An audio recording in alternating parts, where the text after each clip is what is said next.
Not really sure on the year. I think he said it was a 56. Good looking car. Nice V8 in there.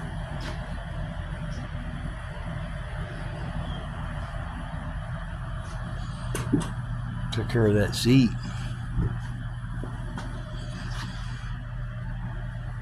Pretty spiffy.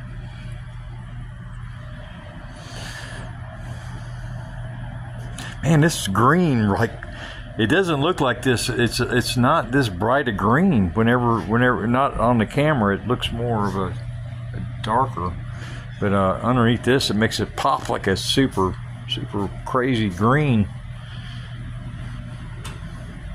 But trust me, in reality, it doesn't look like color. It looks like a more duller color of a green.